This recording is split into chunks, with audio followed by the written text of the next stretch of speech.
gâter ses amis quand on ne sait pas cuisiner, en composant par exemple des salades de fruits revisitées, la Creole Touch en plus. C'est beau, plein de saveurs et c'est bon pour la santé.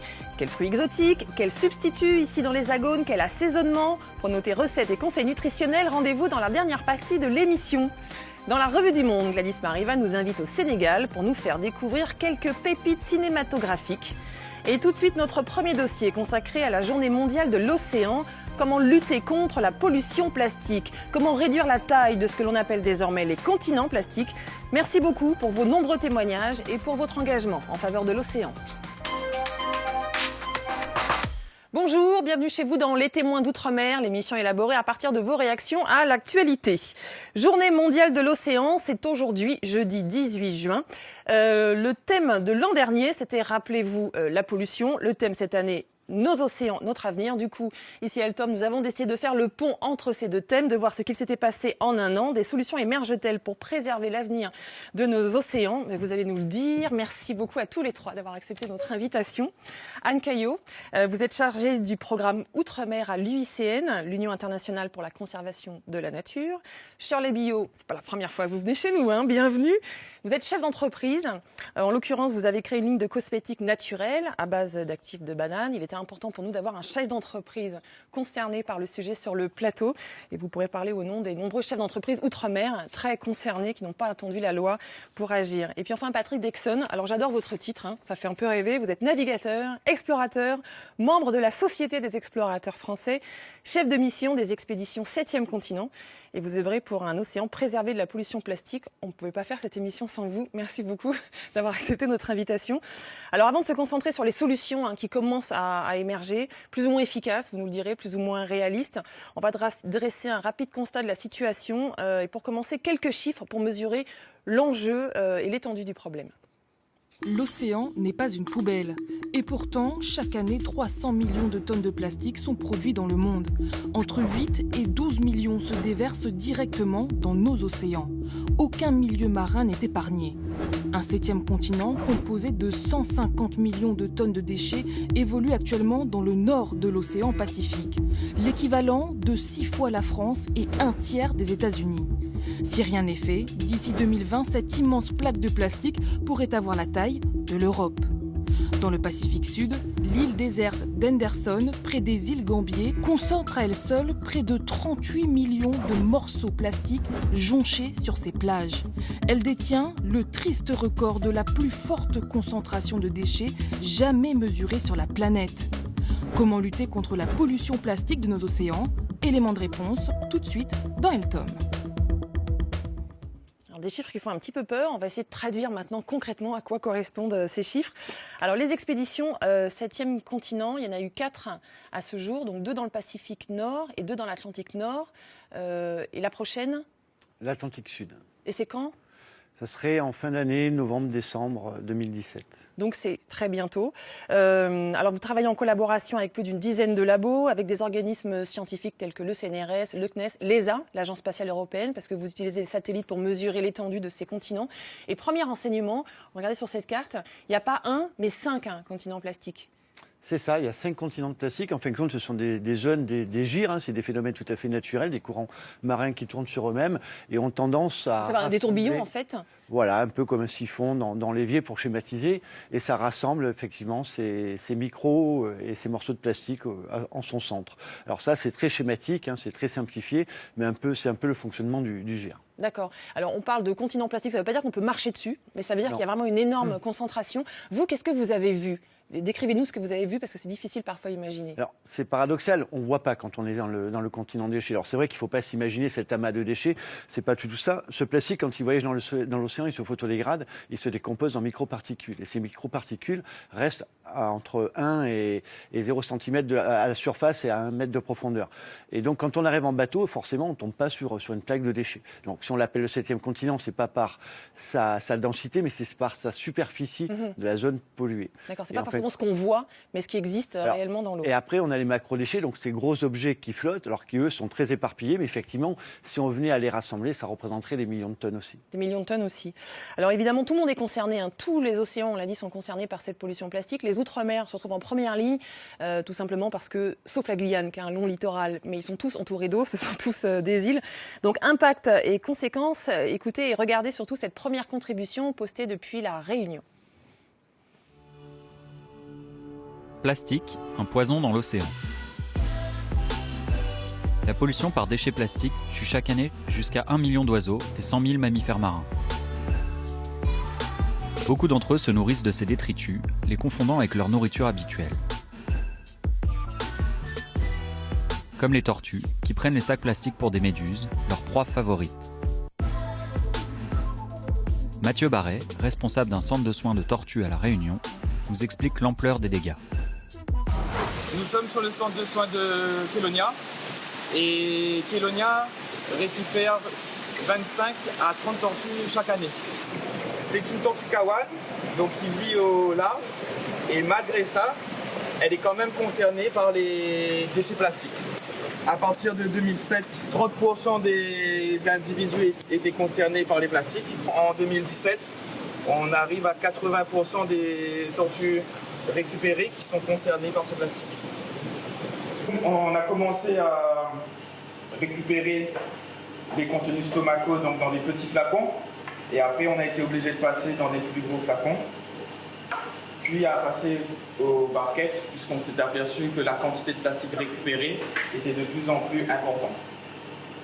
Donc il n'y a pas que les sacs plastiques qui posent problème, il y a aussi tout ce qui est plastique dur, et notamment on récupère aussi beaucoup de bouchons plastiques, des jouets, des brosses à dents, et tout ce qui dit plastique cassé, voilà. Un sac plastique met en moyenne 400 ans pour être dégradé dans la nature. Depuis le 1er juillet 2016, ces sacs plastiques à usage unique sont désormais interdits aux caisses de tous les commerces.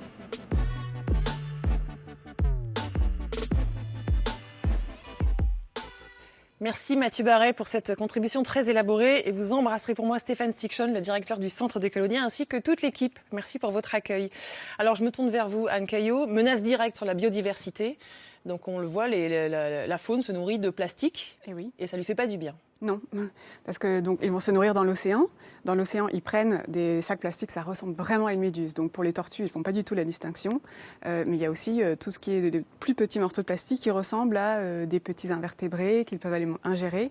Et ensuite, ça les tue. On a vu 1 million d'oiseaux par an tués, vous vous rendez compte ? 1 million d'oiseaux. 1 million d'oiseaux. C'est des oiseaux marins qui se nourrissent donc normalement d'espèces marines et qui prennent les objets plastiques pour des espèces évidemment bonnes à manger. Alors du coup, la question que je me pose, là on voit des gros mammifères marins qui se nourrissent donc de plastique. Du coup, je comprends qu'ils rentrent dans la chaîne alimentaire. Donc je me pose la question, est-ce que ça peut arriver jusqu'à nous ? Est-ce que ça peut impacter notre santé, notre alimentation ? Bien sûr, ça peut impacter notre santé parce qu'il n'y a pas seulement les macroplastiques, dont ceux qu'il a montré qu'on retrouve dans les tortues, mais il y a aussi les microplastiques. Donc ça, c'est les petites particules de plastique dont Patrick parlait tout à l'heure, qui forment les continents plastiques, et ça ressemble à du plancton. Et donc, la chaîne alimentaire commence par le plancton dans l'océan, et donc ça se retrouve au fur et à mesure de la chaîne alimentaire dans nos assiettes. Donc finalement, nous, on en revient à manger nos propres déchets plastiques. D'accord, il y a aussi les nano-déchets, donc c'est 1 milliard de fois plus petit que le mètre, qui se balade, on ne sait pas trop où, on ne sait pas trop comment, et du coup difficile de lutter contre, parce qu'on ne les voit même pas. Tout à fait. Les nanoparticules, c'est 30 millions de fois plus petit que la tête d'un cheveu. Donc c'est un vrai gros souci. Il y a aussi une notion qui est apparue grâce à vos expéditions, avec les scientifiques qui travaillent avec vous, c'est la notion de c'est pas facile à dire, plastisphère. Parce qu'en fait, on découvre que ces continents, si on peut continuer à filer la métaphore, commencent à abriter des formes de vie, des bactéries, des virus, des agents pathogènes qui se développent sur ces déchets. Oui, la pollution plastique, elle n'est pas que visuelle. Le plastique nous contamine, on en parlait avec ces microparticules, par toutes les substances qu'il absorbe pendant son voyage. Un morceau de plastique, c'est une véritable éponge. Donc il va capter tous les polluants organiques persistants, les métaux lourds, Et on les retrouve en plein milieu de ces océans. Donc le poisson, quand il mange la microparticule, il se contamine. Il ne mange pas que du plastique. On ne mange pas directement le plastique dans notre assiette, mais on va manger ce que contient le plastique. Tous les contaminants. Les chairs des poissons, on parle de bioaccumulation, et puis l'homme est en bout de chaîne. Mais il y a aussi ce phénomène de plastisphère où on a trouvé des agents pathogènes, ça peut transporter. Ce qui est terrible, c'est que le plastique sert de radeau à ces virus et à ces bactéries. Il peut faire voyager sur de très très longues distances des virus et des bactéries. Des bactéries qui sont étrangères au milieu marin. Étrangères, tout à fait étrangères au milieu marin. On a découvert l'agent pathogène du choléra sur cette plastisphère. Donc c'est assez inquiétant. Et c'est vrai qu'on est au début de la recherche. Cette pollution plastique, il faut un peu la comparer à une maladie. Avant de la soigner, il faut la comprendre. Et c'est un peu le travail de mon équipe scientifique, c'est de faire le tour de la question pour trouver le bon remède à cette problématique-là. Et du coup, encore une fois, si on continue à filer cette métaphore, on se rend compte qu'on parle de continents plastiques, mais ce sont vraiment des continents à explorer dont on sait relativement peu de choses finalement. On connaît leur existence. C'est une pollution qui est récente. C'est ce fameux américain Charles Moore qui l'a découvert au début des années 2000. Elle a à peine 15 ans. Donc on a beaucoup de travail à faire pour comprendre l'impact sur la faune, la flore et sur la santé publique. Et alors en même temps, le matériau plastique est lui-même un matériau récent. C'est une invention du XXe siècle. 400 ans pour voir se dégrader un sac plastique. Mais les objets en plastique dur, on ne sait pas très bien finalement combien de temps il faut pour qu'ils arrivent à se dégrader. En laboratoire, on a estimé à peu près à 1000 ans. À 1000 ans. Et c'est une estimation. Et c'est une estimation en laboratoire. Donc, conclusion, on a 5 continents à explorer, donc du pain sur la planche. Et c'est donc le volet scientifique, c'était le premier enjeu de vos expéditions. L'autre enjeu, c'est passer à l'action. Quelle solution pour réduire cette pollution? Alors, exemple de solution développée pour nettoyer les océans dans cette contribution qui est postée depuis les États-Unis par un ingénieur martiniquais, c'est Bruno Sainte-Rose. The Ocean Cleanup est un projet initié en 2012 par le jeune entrepreneur néerlandais Boyan Slat et sur lequel j'ai la chance de travailler depuis environ 4 ans. Notre objectif est de réduire de moitié la pollution plastique se trouvant dans les zones d'accumulation océanique situées dans les gyres subtropicales. Nous avons développé une flotte de barrières dérivantes dotées d'encre flottante. Le principe est le suivant. Le caractère dérivant des barrières leur permet de se déplacer dans les zones où la concentration de plastique est la plus forte, alors que les encres flottantes garantissent en permanence une différence de vitesse entre les barrières et la surface, leur permettant d'intercepter et d'accumuler ce plastique en leur sein, ceci afin d'être extrait, puis recyclé. Merci Bruno. Alors pour info, ce qu'on a vu là, ces images-là, c'est les images d'un prototype qui a été testé en juin dernier en mer du Nord. C'est une barrière flottante donc de 100 mètres. Mais le projet qui a été dévoilé donc en mai, c'est de déployer 30 barrières flottantes de 1 à 2 km de long chacune dans le gyre du Pacifique Nord. Et l'objectif, c'est de récupérer au moins 50% des déchets en 5 ans. Est-ce que cette solution vous paraît réaliste, Patrick, vous qui connaissez bien le terrain? Oui, cette action est louable dans sa démarche. Effectivement, c'était un jeune de 17 ans qui se préoccupe de la problématique des océans. Donc, effectivement, vous parlez de Boyan Slat, qui est le créateur de cette association. Voilà. Donc, il y a eu un emballement derrière ce personnage. Mais en fin de compte, les solutions ne sont pas en mer. Son projet, il faut savoir qu'on a 1 seul % de plastique qui flotte à la surface des océans. Pourquoi? Parce que le plastique se dégrade de plus en plus petit. C'est pour ça que mes équipes scientifiques ont découvert que le plastique pouvait se décomposer jusqu'en nanoparticules. Donc, on va mettre des millions et des millions d'euros dans des projets comme ça qui seront pas du tout efficaces. Alors oui, on va ramasser 0,01% du plastique, alors qu'il y a des vraies solutions à mettre en place, mais à terre. Le plastique, quand on le jette... à la source. À la source. Le plastique, quand on le jette dans la nature, même en plein milieu d'un continent, il va suivre le schéma de l'eau pluviale et il va se retrouver dans les océans. Ça, c'est vrai qu'on a du mal à l'imaginer qu'en habitant loin du littoral, le petit sac plastique qu'on a pris en caisse va quand même terminer à la baille. Voilà. C'est vrai, ça? Il faut le comparer à la goutte de pluie. La goutte de pluie qui tombe en plein milieu d'un continent, la goutte d'eau, elle va s'infiltrer, elle va finir dans les océans. Et le sac plastique aussi? Et le sac plastique aussi, parce que le sac plastique, il va se décomposer aussi, et donc il va finir dans les océans. Donc, on dépense des millions d'euros avec ces projets-là. Faut savoir quand même que c'est pas une ONG, c'est une société, il y a du financement derrière, etc. Donc, Au début, je n'osais pas trop critiquer ces projets-là, mais là maintenant, il faut qu'on arrête de prendre des gens un peu pour des idiots et qu'on comprenne que cette pollution de plastique, les solutions ne sont pas dans l'océan, elles sont à terre, à la source. Voilà. Ce qui vous agace un peu quand même, faut le Oui, dire, c'est que les millions d'euros, ils vont là plutôt que sur des projets qui vous paraissent plus pérennes. Mais bien sûr, on mettrait ce dispositif sur les fleuves, etc. On ramasserait beaucoup plus de plastique qu'en plein milieu des océans. Et puis en plus, les études scientifiques démontrent que ce plastique ne tourne pas forcément en rond et va pas forcément se jeter dans ces récupérateurs. Et ensuite, le plastique se dégrade dans les océans et pas forcément recyclable. Donc voilà, c'est des effets d'annonce qui sont un peu dramatiques. Et ça casse un petit peu le travail des ONG qui font de la sensibilisation et qui essayent de faire passer un vrai message. D'accord. Anne Caillot, est-ce qu'il y a urgence à agir? Donc agir à la source, on va voir par quel type de solution. Est-ce qu'il y a urgence à agir aujourd'hui en termes d'impact sur la... Oui, bien sûr, il y a urgence. Vous avez vu, les océans, ils sont déjà étouffés par l'acidification des océans à cause du CO2 qu'on met dans l'atmosphère, qui se retrouve ensuite dans les océans. Et, ils sont impactés par le changement climatique au niveau de la hausse des températures. Donc je savais, cette année, par exemple, et l'année dernière, il y a eu un blanchissement des récifs coralliens qu'on n'avait jamais vu avant. Très conséquent. Et en plus de ça, maintenant, il y a aussi la menace du plastique. Donc maintenant, on dit que l'océan, c'est devenu une soupe de plastique. C'est quand même triste. Oui. Donc il y a urgence à agir, oui. Et je suis totalement d'accord avec Patrick. La solution, elle est à terre. Elle est, à mon avis, de 3 ordres. Elle est d'ordre technologique. Déjà, il faut revoir le packaging, le design de notre production plastique. Elle est passée quand même de 300 millions de tonnes aujourd'hui, alors qu'en 1950, on était à 1,5 million de tonnes par an. Donc ça a augmenté de manière exponentielle. Donc réduire la production. Voilà, technologie. Ensuite, évidemment, comportementale. Donc acheter plutôt, par exemple, des textiles en coton plutôt que des textiles synthétiques, parce que ça retrouve aussi dans la mer. Et ensuite, elle est d'ordre politique. Donc il faut aussi que les politiques s'y mettent et qu'ils fassent quelque chose. Une véritable volonté politique. Alors, on en parle tout de suite. Exemple développé dans cette contribution postée sur eltom.fr depuis Mayotte par Michel Charpentier, qui est président de l'association Les Naturalistes de Mayotte. Et vous allez voir que dans certains territoires d'outre-mer, on n'a pas attendu la volonté politique justement pour agir. Le 1er janvier 2006, Mayotte a adopté un arrêté préfectoral avec l'appui du Conseil général de l'époque qui interdisait les sacs de caisse dans les centres de distribution, hypermarchés, etc. C'était à l'époque une position pionnière puisque ça n'était pas encore en vigueur en métropole. Néanmoins, depuis le 2016, il devrait y avoir interdiction totale de tous les sacs plastiques. Et ce n'est pas encore complètement le cas à Mayotte, puisque les sachets alimentaires, par exemple, étaient encore tolérés depuis le 1er janvier 2006. Alors Anne Caillot me faisait remarquer à juste titre qu'il y avait bien volonté politique, puisque c'est un arrêté préfectoral pris en 2006 qui avait permis de commencer à interdire les sacs plastiques.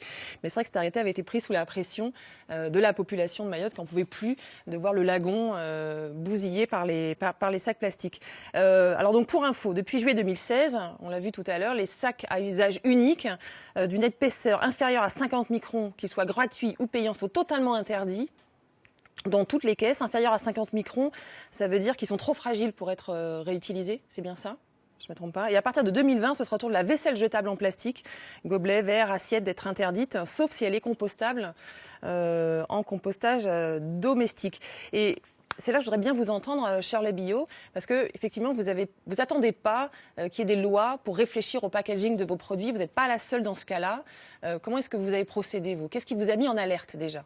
Moi, j'ai toujours été très sensible en fait à l'environnement. Moi, je viens de la Martinique et effectivement, on est assez soucieux, je pense, de l'impact que nos actions ont sur l'océan ou la terre. Moi, je suis adhérente de Cosmebio, qui est une association qui regroupe des marques de cosmétiques bio. Nous, on conçoit nos produits dès le départ pour qu'ils aient le moins d'impact possible. Packaging inclus. Packaging inclus, mais même les formules. On commence par les formules. On n'a pas de microparticules, de microbilles de plastique dans nos peelings, par exemple. On a des microbilles de jojoba, donc c'est des billes de gras.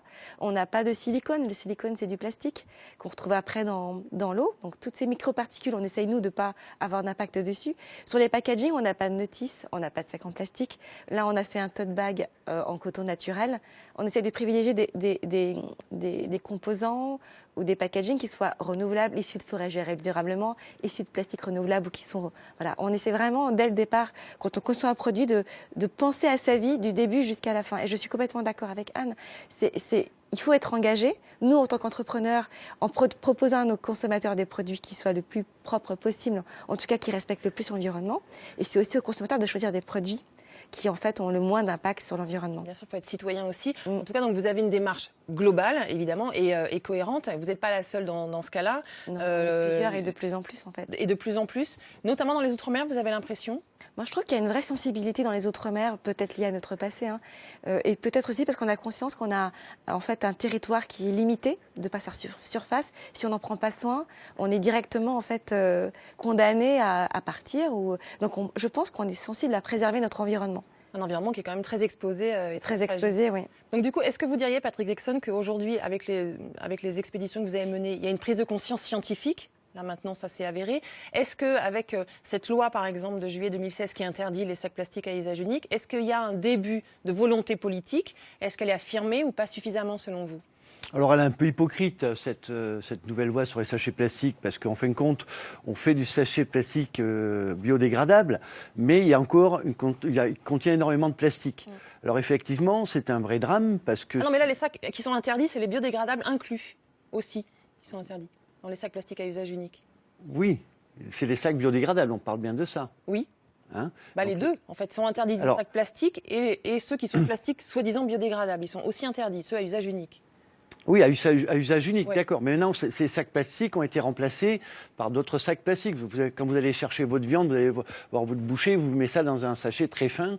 Et en fin de compte, ça, c'est encore autorisé. Et ça, c'est terrible parce que ce sachet contient encore du plastique. Et on lui dit biodégradable. Alors, on ne peut plus le mettre dans la poubelle, plastique recyclable, parce qu'on ne peut pas le recycler. Et il ne faut pas le mettre dans la nature parce qu'il va faire des microparticules de plastique. Donc il faut aller encore plus loin. Alors c'est vrai que les services de l'État n'ont pas encore pris conscience du drame qui se déroule dans les océans, et je pense qu'avec notre nouveau gouvernement et notre nouveau ministre de l'Environnement, on va pouvoir un peu accélérer les choses, parce que la Journée mondiale de l'océan, ça fait 25 ans qu'elle existe. 25 ans. En 25 ans, ça fait qu'empirer. On en est à 5 000 milliards de morceaux de plastique dans les océans. Et là, ça devient urgent, parce que c'est l'humanité, c'est la vie de l'humanité qui est en jeu. Oui, c'est ce qu'on dit. Il y a un impact direct. C'est pas que les animaux qui, par ailleurs, font partie de notre biodiversité, donc de notre environnement, mais il y a un impact aussi direct sur l'homme.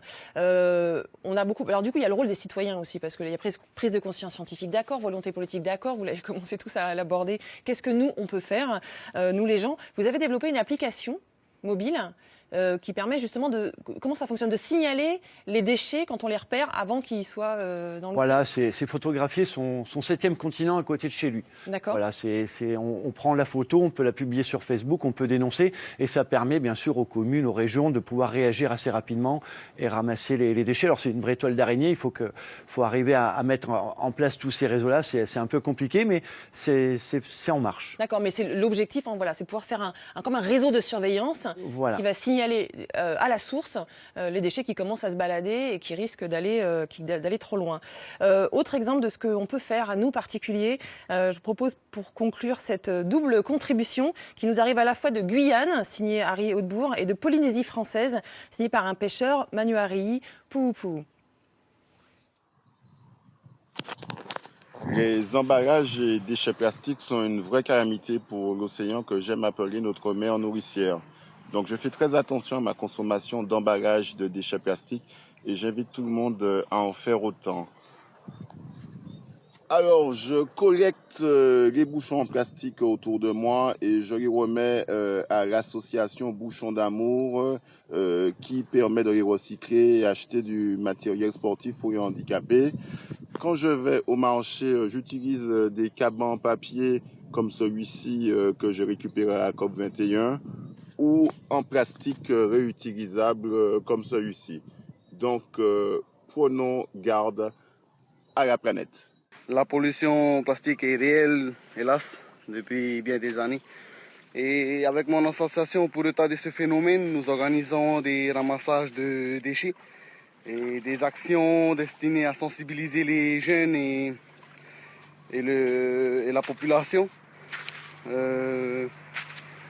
Donc avec ces actions, on espère toucher de nombreuses personnes. Voilà. Ben, je vais faire passer ce message-là à travers cette vidéo. Allez, peace and love. Le message est bien passé. Merci beaucoup. Donc voilà, pour conclure, le nerf de la guerre, la meilleure action possible, c'est éducation, sensibilisation, prévention.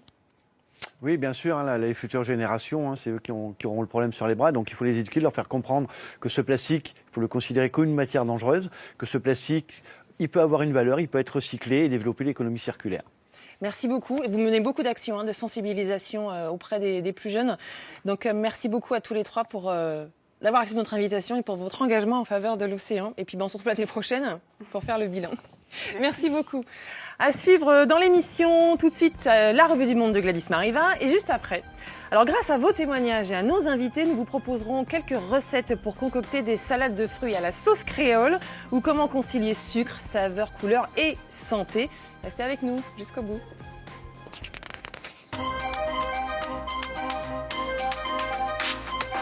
Bonjour Gladys. Bonjour, j'aime bien que vous êtes tout en rouge comme ça. Vous éclatez de bonheur. Alors aujourd'hui, vous nous emmenez au Sénégal pour nous parler cinéma. Oui, et plus précisément sur l'île de Gorée, donc au Sénégal, où du 6 au 9 juillet, on va avoir le festival Gorée Cinéma. Donc c'est un festival qui a été créé en 2015 et c'est le rendez-vous des cinéphiles et des spectateurs curieux. On va tout de suite écouter une contribution du directeur exécutif du festival. Le festival Gorée Cinéma, c'est des séances de projection de films sur la plage de Gorée. C'est un espace de rencontre et de création artistique initié par des jeunes, entre autres intéressés par la culture, le cinéma, la production audiovisuelle. C'est dans un esprit et une volonté de promotion et de mise en valeur que le festival s'est implanté sur l'île de Gorée. Les 2 dernières saisons du festival Gorée Cinéma ont vu des milliers de Sénégalais venir rencontrer, voir, expérimenter le cinéma africain sur la plage de Gorée. Donc c'est en fait une salle de projection, c'est à ciel ouvert dans le décor incroyable de l'île de Gorée. Ouais, c'est justement les pieds dans l'eau, effectivement, que des milliers de personnes vont pouvoir regarder donc des films qui sont projetés sur la plage, sur une place et aussi près d'une maison. Cette année, c'est hommage rendu à Sembène Ousmane, qui est le grand réalisateur sénégalais, disparu il y a 10 ans. On va tout de suite écouter la contribution de Yanis Gaye, le directeur éditorial du festival. Il faisait du cinéma pour se rapprocher des gens et pour faire en sorte que ces récits touchent le plus de gens possible au Sénégal et ailleurs dans le monde. Il faut savoir que Sembène est d'abord issu de la littérature. Il a commencé en tant qu'auteur de romans et de nouvelles. Et lorsqu'on lui demandait les raisons qui vont le pousser à passer de l'écriture littéraire à l'écriture cinématographique, c'est la raison principale qu'il avançait, c'est-à-dire qu'il voulait que ces récits puissent être en mesure de toucher une population qui n'était pas forcément accessible via l'écriture littéraire. Donc voilà, Sembène Ousmane, qui est vraiment donc le monument du cinéma sénégalais. C'est même grâce à lui que le cinéma africain a été connu au-delà des frontières du continent. C'était en 63 avec son film Borom Saret, l'histoire d'un charretier qui va transformer sa charrette, Borom Saret, en taxi pour gagner sa vie et se fait arrêter par un policier. On sait qu'en 1966, le premier long métrage de l'Afrique noire a été réalisé aussi par Sembène Ousmane. C'était quel film encore?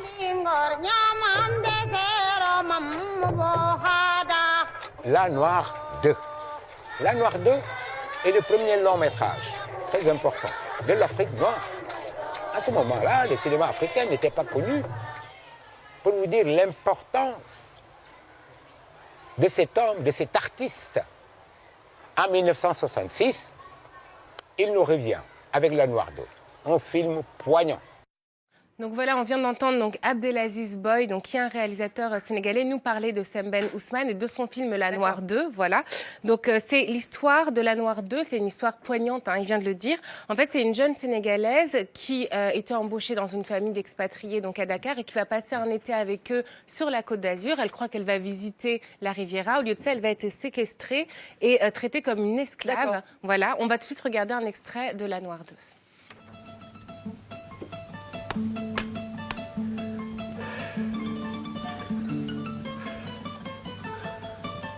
Que doit-on penser de moi à Dakar? Douana est heureuse en France, que je vis bien. La France ici, c'est la cuisine, le salon, la salle de bain et ma chambre à coucher. Où sont les gens qui habitent ce pays? Madame me disait, tu verras, Douana, il y a de beaux magasins en France. Est-ce ce trou noir qui est la France? Ça me donne envie de le voir. Ouais. Je connaissais pas du tout ce film, donc Noir 2 de Semben Ousmane. Et les autres réalisateurs alors présents pendant ce festival? Alors en fait, ça va surtout être des jeunes réalisateurs, parce que c'est vraiment l'axe du festival, c'est s'ouvrir à la jeunesse. Donc on voit ici Abdelaziz Boy, donc on a entendu nous parler de Semben Ousmane. Il a créé une école qui s'appelle Ciné Banlieue et Ciné UCAD en fait, du nom de l'université de Dakar. Et cette école, elle va aider des jeunes gens qui ont envie d'écrire des scénarios, de réaliser des films. Et ces jeunes gens seront donc présents au festival Gorée Cinéma et je vous propose d'écouter l'un d'entre eux. Bonsoir amis cinéphiles du monde entier, je m'appelle Mamadou Diop, plus connu sous le nom de Socrate, étudiant à Ciné Banlieue et à Ciné UCAD, deux structures jumelles qui œuvrent dans l'initiation du cinéma pour des jeunes passionnés et imbus de cinéma. Ce sont des jeunes qui sont formés par M. Abdelaziz Boy qui donne des cours d'initiation gratuitement. Comme vous le savez, l'année dernière, nous avions participé au Gorée Film Festival, mais cette année, il y aura une innovation parce que nous allons participer au Gorée Film Festival comme étant partenaire du festival. Et à cette occasion, beaucoup de films de Ciné UCAD et de Ciné Banlieue seront projetés. Donc, chers amis cinéphiles du monde entier, je vous donne rendez-vous au mois de juillet sur l'île de Gorée. Ne vous le faites pas raconter, parce qu'il y aura des choses qui vont se passer là-bas. Merci. Oh, Socrate, on arrive. Une invitation comme ça, on peut pas la refuser. On peut pas refuser. Donc en plus, ce qui est génial, c'est que les films de ces étudiants donc seront diffusés et que le meilleur d'entre eux sera même diffusé en ouverture, du festival. Mais c'est un super modèle à emporter en Outre-mer et dans l'Hexagone. Je suis d'accord. Donc voilà, rendez-vous du 6 au 9 juillet à Dakar. Je voulais finir en vous parlant d'un festival qui a lieu à Paris. Vous pourrez peut-être vous rendre plus raisonnablement ce week-end. Donc ça s'appelle le Week-end des écrivains du monde, Résonance Afrique et Caraïbes.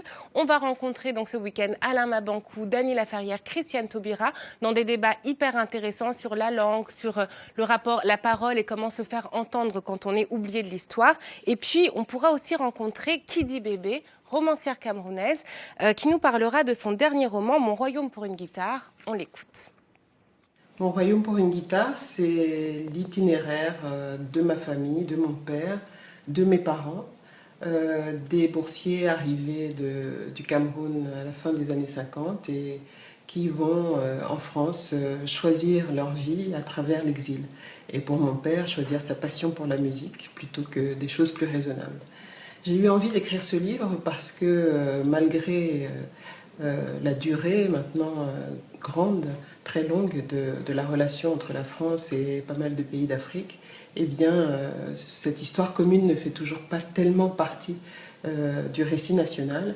Et j'ai eu envie d'étoffer ce récit à travers cette vie, à travers cette histoire d'une famille nouvellement française, en tout cas venue d'Afrique et s'inventant française. Donc voilà. Comment apprendre et se divertir en même temps, à noter dans la liste des romans. Des choses à faire. Et donc, dernière chose, donc à ce festival, il y aura la projection du film I Am Not Your Negro, donc de Raoul Peck, qui sera présenté, suivi d'une discussion. Et donc, ça nous permet de terminer sur le cinéma. On ne s'en lâche. Et vous avez bouclé la boucle. Oh, bravo Gladys, quel talent. Merci beaucoup. À lundi, demain dans le best-of et à lundi en direct. Ça marche. Sans votre participation, pas d'émission. Notez bien cet appel à témoins. Êtes-vous pour ou contre les régimes ? Vous avez pris l'habitude de perdre quelques kilos avant l'été pour affronter avec sérénité l'épreuve du maillot de bain. Ou bien au contraire, vous avez banni toute idée de régime. Eh bien, nous attendons vos questions et surtout vos témoignages sur eltom.fr ou bien sur l'appli Eltom. Et tout de suite, notre dossier consacré aux salades de fruits. Comment y apporter une créole touch ?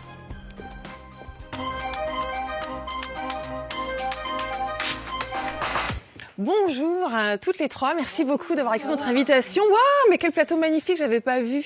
Superbe. Alors Leslie Belliot, Bonjour. Alors vous êtes blogueuse, Oui. Je cuisine créole. Tout à fait. Et vous êtes aussi consultante culinaire. Voilà. Et votre spécialité, c'est les recettes antillaises. Voilà, de la cuisine créole de Guadeloupe et de Martinique plus précisément, mais aussi créative. Voilà, pas que du traditionnel. Pas que du traditionnel. Bah, c'est ça qui est intéressant. Le traditionnel, Oui. c'est bien, la modernité aussi. Voilà. Lizzie Dallot, alors vous êtes animatrice d'ateliers culinaires. Oui. Vous, votre spécialité, c'est la Réunion. Oui, c'est la Réunion. Oui. Mais soyez pas désolée, c'est très bien. Non, aussi. non, c'est très bien. Bon, après, j'en connais d'autres aussi, mais bon, plus particulièrement. Plus celle de particulièrement la Réunion. Voilà. Et puis enfin, Joanne Dominique, vous êtes notre nutritionniste et diététicienne préférée. C'est gentil. Vous venez très souvent sur ce plateau. En quelques mots, avant de vous proposer la première contribution, la valeur nutritionnelle des fruits. On dit manger 5 fruits et légumes par jour. C'est vrai ou pas? Alors, il faut en manger en réalité autant que possible. Mais donc, en fait, on donne des repères, 5 fruits et légumes par jour. On a tendance en fait à en recommander 3, souvent. 3 fruits? Donc, oui, 3 fruits. Parce que je m'interrogeais sur le fruit, contient du sucre. Oui, donc est-ce tout à qu'on fait. peut quand même le consommer avec, sans modération comme l'haricot vert, ou est-ce qu'il faut faire un petit peu attention? Non, pas du tout. On fait quand même attention. Parce qu'au bout d'un moment, un excédent de sucre aussi a un impact également sur la santé. C'est ça. Et donc, du coup, vraiment, ce qui est recommandé, c'est 3 portions de fruits par jour. D'accord, donc on évite le régime mono-mangue, par exemple. C'est un tout petit peu sucré, la mangue. Alors, ici, dans l'Hexagone, on commence tout doucement à voir apparaître les fruits de saison. Ah, voilà, c'est le début des melons, des abricots, des cerises. On en avait un peu marre des pommes et des poires. Mais évidemment, on a beaucoup d'appétence pour les fruits exotiques, pour certains, parce que ça nous rappelle le goût du pays. Et pour d'autres, des souvenirs de voyage.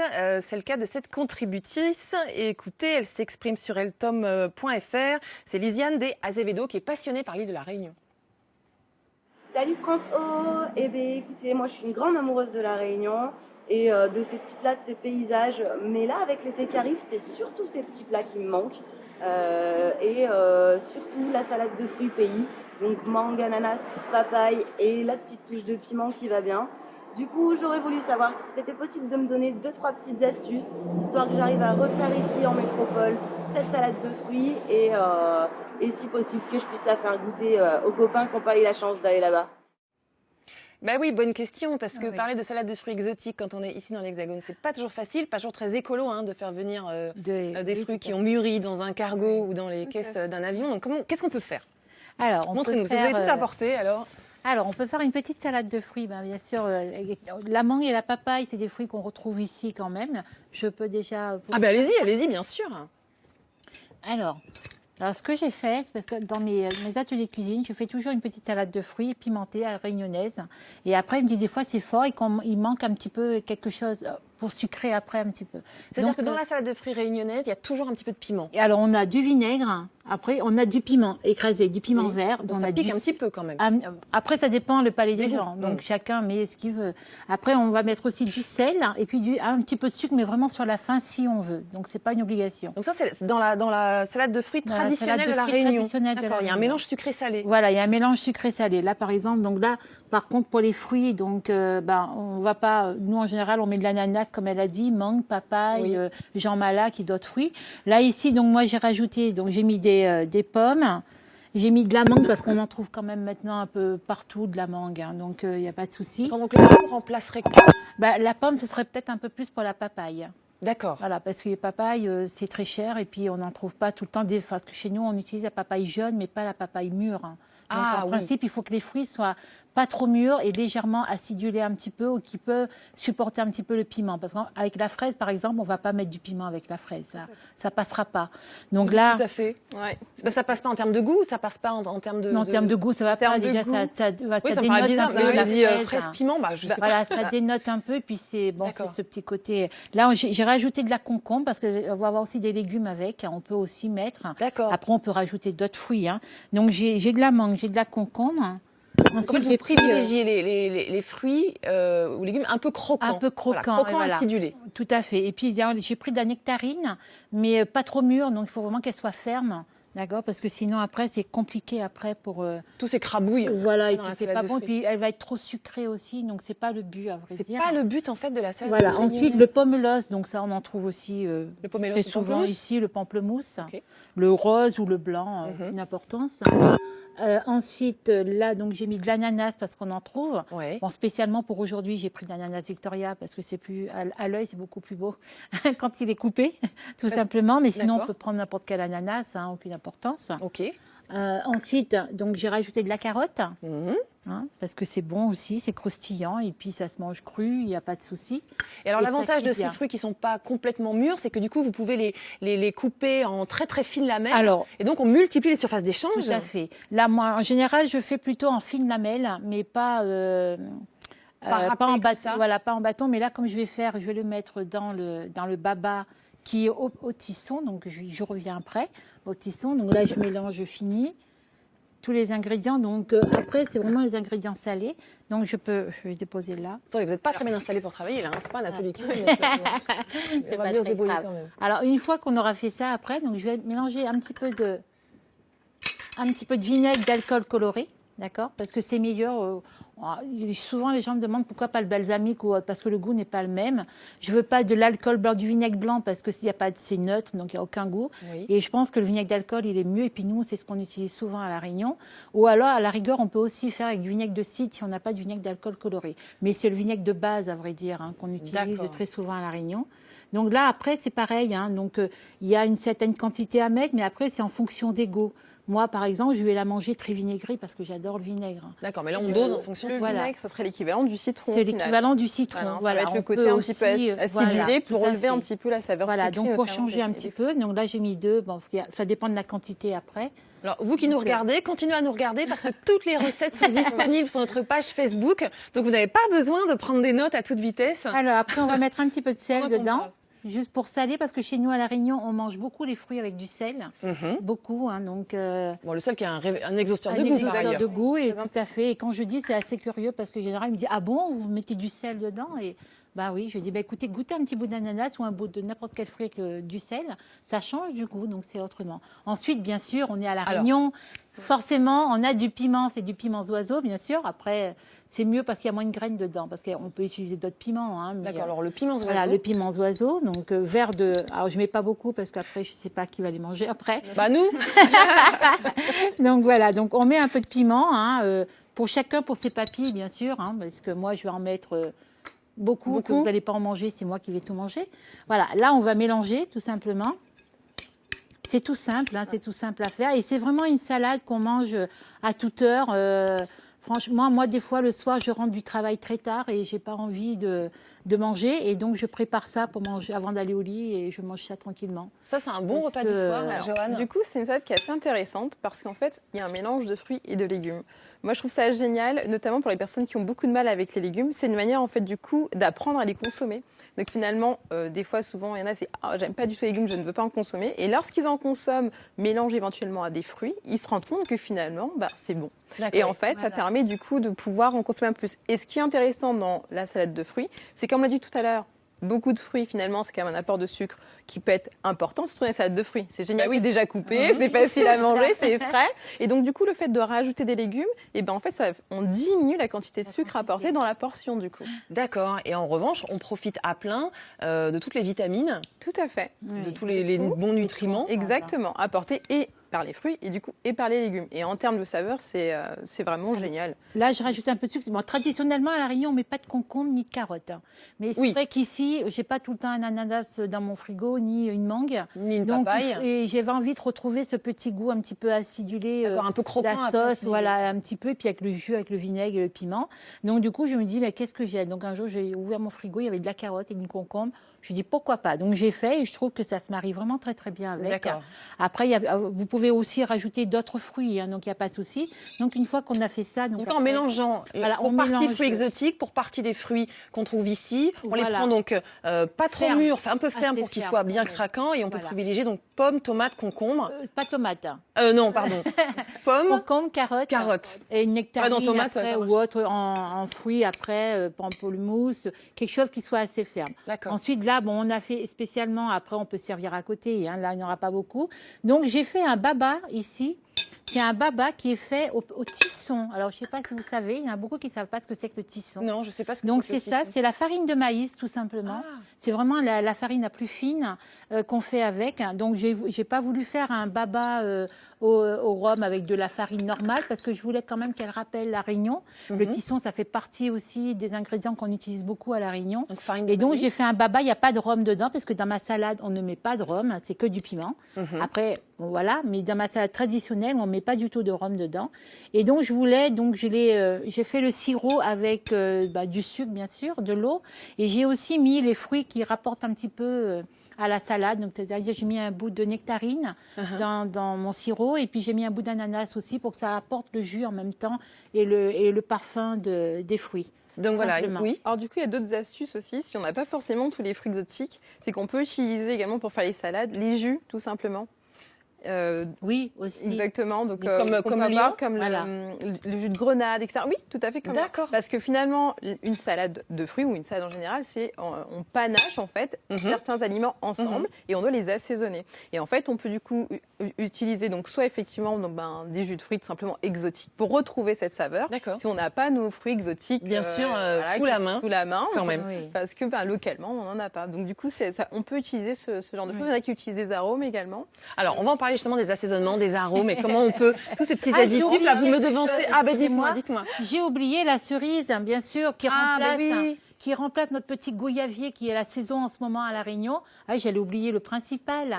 Donc, en général, on met du goyavier, c'est un petit fruit rouge. Oui. C'est pas la goyave, parce que souvent les gens confondent, et qui ressemble un peu à la cerise, mais qui est beaucoup plus acidulée. Donc j'ai oublié la cerise. Voilà, donc c'est la touche et de donc, couleur. Du coup, voilà, donc ici, comme on ne trouve pas le goyavier, et donc j'ai rajouté la petite cerise, pas trop mûre non plus, pareil, assez ferme aussi.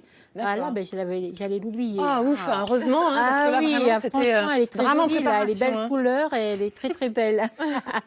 C'est super intéressant pour les intolérants au gluten. Oui, que ce soit la farine de maïs qui soit utilisée. Oui. Et puis je voulais vraiment qu'on retrouve ce petit goût en plus du pays, quoi. C'est surtout ça. Donc alors déjà c'est joli à l'œil et on va goûter dans un instant.